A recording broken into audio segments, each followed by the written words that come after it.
कांग्रेस और बीजेपी एक सिक्के के दो पहलू हैं। इनसे भी हमें सावधान रहना होगा, क्योंकि साथियों जब आप इनसे पूछोगे कि भाई तुम हमारे समाज के लिए क्या काम करोगे, तो ये भी आपको वही बोलेंगे मुफ्त में राशन ले लो। आदरणीय बहन कुमारी मायावती जी ने 7 लाख से ज्यादा बच्चों को 12वीं तक की शिक्षा मुफ्त में देने का काम किया था।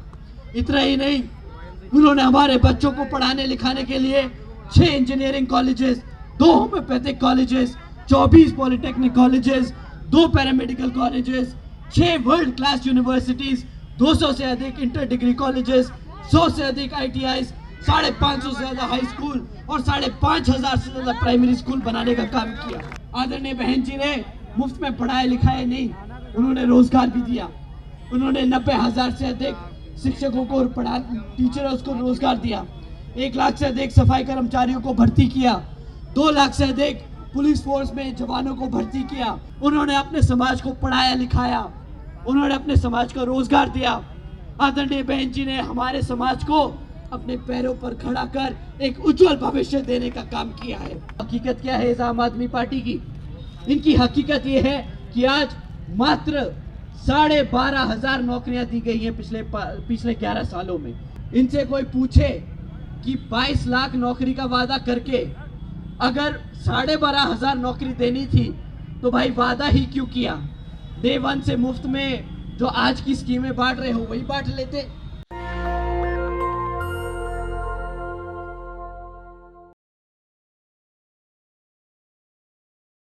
उत्तर प्रदेश जैसे विशाल व महत्वपूर्ण राज्य में 4 बार अपनी बीएसपी के नेतृत्व में सरकार बनाकर खासकर बहुजन समाज के लिए एक ऐसी मिसाल बन गई है जिससे प्रेरणा लेकर करोड़ों लोग यहाँ दिल्ली में भी सामाजिक परिवर्तन व आर्थिक तरक्की के मिशनरी कार्य से जुड़ चुके हैं। इतना ही नहीं, बल्कि मैं खुद भी उनके इस नेतृत्व से प्रभावित होकर बीएसपी मूवमेंट से जुड़ा हूँ और उनके पद चिन्हों पर चलकर इस मिशनरी दायित्व, कर्तव्य व फर्ज को अपनी आखिरी सांस तक निभाने की पूरी कोशिश करता रहूंगा। साथियों, अब मैं आप लोगों से यहाँ थोड़ा पीछे आ जाए, विधानसभा चुनाव के संबंध में कुछ जरूरी बातें आप लोगों के बीच में रखना चाहता हूँ। साथियों, जैसा कि आप जानते हैं कि आप दिल्ली में आम आदमी पार्टी पिछले 11 साल से सत्ता में आसीन है। 11 साल हो गए आम आदमी पार्टी को आप लोगों के ऊपर राज करते हुए, परंतु आज 11 साल बाद भी ना दिल्ली की जनता को पक्की सड़कें दे पाई आम आदमी पार्टी, ना साफ हवा दे पाई, ना साफ नलकों से पानी दे पाई और ना ही हमारे युवा साथियों के लिए रोजगार पैदा कर पाई। साथियों, इसने से पिछले 11 सालों में आपको आपका ध्यान भटकाने के लिए चुनावी वादे तो खूब किए, धरना प्रदर्शन तो खूब किए, परंतु जमीनी हकीकत पे पिछले 11 साल में एक काम नहीं है जो आप लोगों के बीच में आकर यह आपको गिनवाने का काम कर सकती है। अब भी क्या केजरीवाल जी ने आपको अपनी किसी भी चुनावी जनसभा में एक बार भी बताया कि कितने उन्होंने यहाँ पे प्राइमरी स्कूल खोले, कितने दिल्ली में कॉलेजेस खोले, कितने बच्चों को रोजगार दिया? पिछले 2-2.5 महीने से जब से वो चुनावी जनसभा में व्यस्त हैं, एक भी चुनावी जनसभा नहीं जिसमें वो आकर आपसे सामने रूबरू होकर कभी भी आपको बताएं कि मैंने अपने बच्चों को यहाँ पर इतना रोजगार दिया है, इतनी नई नौकरियां दी, इतने नए पक्के मकान दिए, इतना साफ पानी के कनेक्शन देने का काम किया। साथियों, उन्होंने वादे तो खूब किए थे। उन्होंने कहा था कि दिल्ली में वर्ल्ड क्लास एजुकेशन सिस्टम बनाऊंगा, पर पिछले 11 साल में क्या हुआ? उन्होंने ये भी कहा था कि मैं 20 नए कॉलेजेस खोलूंगा, पर हकीकत ये है साथियों कि आज ना वो 20 कॉलेजेस खुले और प्राइमरी स्कूल्स, जो सरकारी स्कूलों की हालत है वो आप सब जानते हैं कितनी बदतर हो चुकी है। ना स्कूल्स में पढ़ाने के लिए टीचर्स हैं और ना टीचर्स के साथ बच्चे जिनको पढ़ने की ज़रूरत है उनको सही मायने में वो शिक्षा मिलती है। साथियों, एक तरफ वर्ल्ड क्लास एजुकेशन और 20 नए कॉलेजेस खोलने का वादा करते हैं और दूसरी तरफ ये हमारे जितने भी बच्चे 9th को पास या फेल करके गुजरते हैं दूसरी तरफ 9th में फेल हुए बच्चे जबरदस्ती ओपन स्कूलिंग बोर्ड में डाल दिए जाते हैं। यहाँ जितने भी माँ बाप हैं जिनके बच्चे सरकारी स्कूल में पढ़ रहे हैं और 9th क्रॉस कर चुके हैं, वो जानते हैं कि अगर उनका बच्चा 9th पास ना कर पाया तो उन्हें जबरदस्ती ओपन स्कूल में दाखिला करा दिया जाता है। आप जानते हैं क्यों उन बच्चों को 9th में फेल होने के बाद ओपन स्कूलिंग में डाल देते हैं? क्योंकि इन्हें अपना खुद का रिपोर्ट कार्ड ठीक करना होता है। ये फिर न्यूज चैनलों पे जाकर बोलते हैं कि भाई हमारे बच्चे तो ट्रांसफर ले लेते हैं 9th के बाद ओपन स्कूल में, और जो बच्चे पास होते हैं उनका क्रेडिट खुद खा जाते हैं। क्योंकि एक बार अगर केजरीवाल जी ने बच्चे ओपन स्कूल बोर्ड में डाल दिए तो वो उनकी जिम्मेदारी नहीं होते कि वो बच्चे पास हो या फेल हो। उनका काम बस जो 9th में अपनी मेहनत से पढ़ लिख कर आगे निकल जाते हैं उनका क्रेडिट खाना होता है। परंतु ये बच्चे जो केजरीवाल जी की सरकार की अपनी रिपोर्ट कार्ड में ट्रांसफर होकर दिखाई दिए जाते हैं, सच बात तो ये है कि ये जितने भी बच्चे फेल होते हैं और ओपन स्कूल में डाल दिए जाते हैं उसमें से 40% से ज्यादा बच्चे फेल होने के बाद कभी भी 10वीं पास नहीं कर पाते। उनके शिक्षा के क्षेत्र में सारे अवसर बंद हो जाते हैं। और आप जानते हैं कि सरकारी स्कूलों में पढ़ने वाले बच्चों की संख्या किस समाज की सबसे ज्यादा है? हमारे SC ST OBC समाज के बच्चे हैं जो सरकारी स्कूल में पढ़ते हैं, 9th में फेल हो जाते हैं, ओपन स्कूल बोर्डिंग में डाल दिए जाते हैं।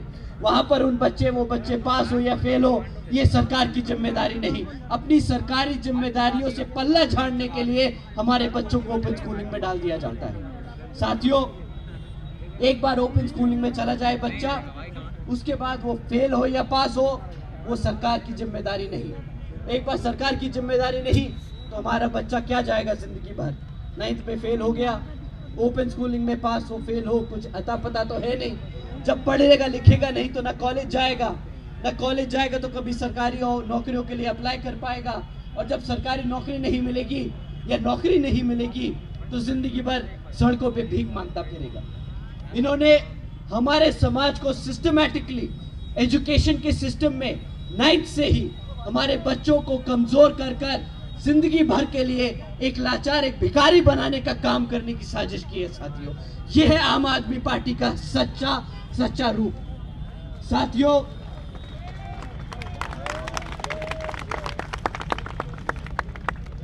इन्होंने इतना ही नहीं, इन्होंने वादा किया था 2014 में जब पहली बार सत्ता में लड़ाई लड़ रहे थे कि 8 लाख नौकरियां देंगे। उसके बाद फिर 2022 के चुनाव में उन्होंने वादा किया था कि 20 लाख सरकारी नौकरियां देंगे। आप जानते हो हकीकत क्या है इस आम आदमी पार्टी की? इनकी हकीकत ये है कि आज मात्र 12,500 नौकरियां दी गई हैं पिछले 11 सालों में। मात्र 12,500 नौकरियां दी गई। इनसे कोई पूछे कि 22 लाख नौकरी का वादा करके अगर 12,500 नौकरी देनी थी तो भाई वादा ही क्यों किया? डे 1 से मुफ्त में जो आज की स्कीमें बांट रहे हो वही बांट लेते। 12,500 नौकरियां देने का कोई तुक बनता है? इतनी से इससे ज्यादा तो सेंटर की नौकरियां निकल आती हैं जो लोग अपने आप भर्ती हो जाते हैं। इन्होंने तो सिर्फ नौकरी के नाम पर हमारे समाज का मजाक उड़ाया है। साथियों, इतना ही नहीं, जो पक्की नौकरियां थी, आज 40% से ज्यादा पक्की नौकरियां जो आज से 11 साल पहले दिल्ली सरकार में पक्की नौकरियां हुआ करती थी, आज वो कॉन्ट्रैक्चुअल जॉब बना दी गई हैं, यानी कच्ची नौकरियां दे दी गई हैं। वो सरकारी नौकरी के नाम पर कच्ची नौकरियां देने का काम किया है। साथियों, एक तरफ तो बोलते थे कि बच्चों को रोजगार देंगे, मुफ्त में एजुकेशन देंगे, वर्ल्ड क्लास न एजुकेशन दी गई, ना हमारे बच्चों को पढ़ाने लिखाने के बाद रोजगार दिया। दूसरी तरफ सपना दिखाते रहे कि दिल्ली को सिंगापुर बनाएंगे। भाई, सिंगापुर के नाम पे क्या आपको आज तक साफ पानी मिला? साफ पानी मिला? आज भी दिल्ली की जनता टैंकरों पे जीवित है। आज से 11 साल हो गए। 11 साल तक यहां पर दिल्ली की जनताओं को टैंकरों के भरोसे पानी लेना पड़ता है। आज तक आपके घरों में वो नलकों के कनेक्शन नहीं लगे। वैसे तो वादा किया था कि कनेक्शन भी लगाऊंगा और मुफ्त में पानी भी दूंगा, पर 11 साल हो गए, आज भी दिल्ली की जनता, आप लोग टैंकरों के भरोसे पानी का इंतजार करते हो। वो समझते हैं कि दिल्ली की जनता को एक नया सपना दिखाऊंगा, दिल्ली की जनता उसको पूरा मान लेगी। उन्होंने एक जोक किया हमारे साथ कहा कि दिल्ली को सिटी ऑफ लेक्स बनाऊंगा, दिल्ली की जनता को दिल्ली को हम तालाबों का एक शहर बनाएंगे। वो पूरा भी किया उन्होंने वादा। बारिश होती है, दिल्ली की हर सड़क डूब जाती है, हर मोहल्ला डूब जाता है, और फिर बोलते हैं कि लो मैंने दिल्ली को सिटी ऑफ लेक्स बना दिया। बताइए कि हमें बेवकूफ और जोकर बनाने का काम किया कि नहीं किया? पर वो जानते नहीं कि जो आदमी दिल्ली की जनता को जोकर या बेवकूफ बनाने की कोशिश करता है, वो खुद अपने आप में कितना बड़ा जोकर और बेवकूफ होता है।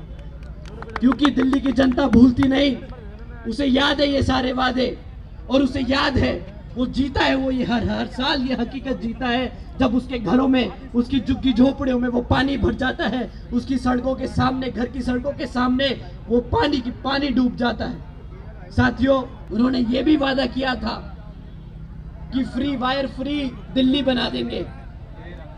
दिल्ली में एक तरफ भी आपको तारे नहीं दिखेंगी बिजली की, सब अंडरग्राउंड कर देंगे। आप खुद यहाँ पे खड़े हैं, नजर घुमा के देखिए कितनी तारे दिख रही हैं आपको दाहिनी और बाईनी ओर। कितनी तारे हैं आप बताइए हाथ उठा के कि तारे हैं कि नहीं है? हो गई दिल्ली तार फ्री? नहीं हुई दिल्ली तार फ्री भैया। इसी तरह इनके सारे वादे हैं। अभी भी बोल रहे हैं 2100 रुपए हर महिला को देंगे। अरे पंजाब के लोगों से पूछिए क्या उन्हें 1000 रुपए प्रति महीना मिले कि नहीं मिले? नहीं मिले ना, तो यहाँ दिल्ली में भी नहीं मिलेंगे मेरे भाई। इनके चुनावी वादों के चक्कर में आकर अपने और आने वाले 5 साल मत खराब करिए। इन्होंने तो ये भी कहा था कि हम यमुना साफ कर देंगे और उसमें डुबकी लगाने जाएंगे। और आप बताइए कि यमुना साफ हुई? पर ये उसमें डुबकी लगाने लायक वाले काम जरूर कर चुके हैं। वो जहरीली यमुना में जाने का काम जरूर कर चुके हैं। साथियों, ये अपने आप को सीए बताते हैं, बोलते हैं मैं तो IRS से रिटायर हुआ अफसर हूं, मैं दिल्ली का हिसाब किताब रखना जानता हूं। पर इनसे कोई पूछे कि भाई दिल्ली का अगर हिसाब किताब रखना आता है तो दिल्ली 31 सालों में पहली बार क्यों तुम्हारे शासनकाल के रहते रहते घाटे में आ गई? इनसे कोई हिसाब किताब मांगता तो है नहीं, तो ये कुछ भी फेंकते हैं। बोलते हैं कि यमुना साफ कर दूंगा, वायर फ्री बना दूंगा, वर्ल्ड क्लास एजुकेशन दे दूंगा, बच्चों को नौकरियां दे दूंगा। ना यमुना साफ हुई, ना बिजली की तारें उतरी, ना साफ पानी मिला, ना साफ हवा मिली। भाई साहब, कितना फेंकोगे, कितना बेवकूफ बनाओगे दिल्ली की जनता को? इस विधानसभा आम चुनाव में दिल्ली की जनता इन्हें उसका जवाब देने वाली है।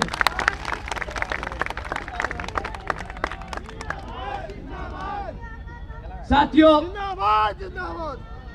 इन्होंने सिर्फ एक वादा पूरा किया। कहते हैं कि मैं हर दिल्ली की जनता के, हर दिल्ली वासी को 200 यूनिट बिजली फ्री दूंगा। परंतु साथियों, उस 200 यूनिट बिजली की कीमत आप लोगों ने चुकाई है। आप लोगों को शिक्षा से, आपने वो खराब शिक्षा से चुकाई। आपने वो ना साफ पानी के मिलने से शिक्षा उसकी कीमत चुकाई, ना साफ हवा लेने पे आपने उसकी कीमत चुकाई, ना आपको नौकरियां मिली। वो है आपकी 200 यूनिट की बिजली की कीमत। साथियों, इनके पास, इन्होंने जब अपने वोट बैंक क्रिएट करे तो उन्होंने सबसे पहले हमारे SC ST OBC भाइयों को टारगेट किया। कहा कि आपके लिए हम दिन रात मेहनत करेंगे, आपके बच्चों को रोजगार देंगे, आपके बच्चों को वर्ल्ड क्लास एजुकेशन देंगे। परंतु ना एजुकेशन दे पाए, ना रोजगार दे पाए, ना शिक्षा दे पाए। साथियों, पर एक बात बताइए, जिस दिल्ली की जनता में सबसे ज्यादा तादाद SC ST और OBC समाज की होती है, क्या उसको SC ST या OBC समाज का मुख्यमंत्री मिलना चाहिए कि नहीं? मिलना चाहिए कि नहीं? आम आदमी पार्टी और अरविंद केजरीवाल जी के पास मौका था, 11 साल थे कि वो एक SC या ST या OBC समाज से एक मुख्यमंत्री और उप मुख्यमंत्री बना सके। खुद तो जेल जा चुके हैं, खुद तो जेल के चक्कर काट आए, इनकी पूरी कैबिनेट चक्कर लगाई आई है जेल के। जब ये सब जेल में थे तब इन्हें इनके पूरे पूरी पार्टी में क्या एक भी एससी या एसटी या ओबीसी समाज का एमएलए नहीं मिला जिसको ये सीएम या डिप्टी सीएम बना सके? सवाल पूछना है साथियों। इनकी गंदी सोच समझने की जरूरत है आपको। ये आपको चाहकर भी कभी मुख्यमंत्री या उप मुख्यमंत्री नहीं बनाएंगे। मैं आप लोगों के बीच में, इस भरी जनसभा के बीच में कहता हूं कि केजरीवाल एससी ओबीसी विरोधी है, आरक्षण विरोधी है, हमारे बाबा साहब विरोधी है।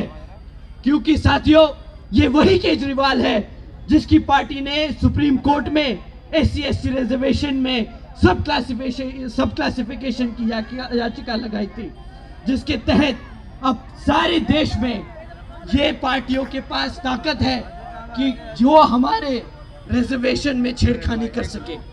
साथियों, इतना ही नहीं बल्कि कांग्रेस और बीजेपी इनसे ज्यादा दूर नहीं। यो अगर केजरीवाल इतना विरोधी है, हमारे समाज के खिलाफ है, तो बीजेपी और कांग्रेस कुछ कम नहीं। साथियों, ये दोनों ही कांग्रेस और बीजेपी एक सिक्के के दो पहलू हैं। इनसे भी हमें सावधान रहना होगा। क्योंकि साथियों, जब आप इनसे पूछोगे कि भाई तुम हमारे समाज के लिए क्या काम करोगे, तो ये भी आपको वही बोलेंगे, मुफ्त में राशन ले लो, मुफ्त में शिक्षा, मुफ्त में बिजली ले लो और मुफ्त में हमसे महीने का सहयोग ले लो। पर आप इनसे कभी पूछोगे कि मेरे बच्चे को शिक्षा मिलनी चाहिए, तो वो नहीं बोलेंगे। आप उनसे पूछो कि हमारे बच्चों को रोजगार मिलना चाहिए, वो उसका जवाब नहीं देंगे।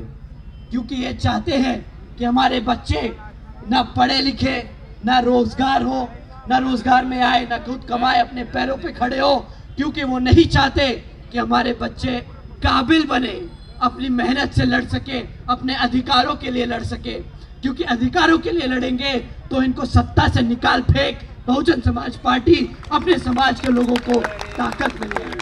साथियों, एक तरफ के आम आदमी पार्टी, बीजेपी और कांग्रेस जैसी पार्टियां हैं जो हमारे समाज के बार बार हमारे समाज का मजाक उड़ाती है, उनकी जरूरतों के साथ, उनके इमोशंस के साथ खिलवाड़ करती है।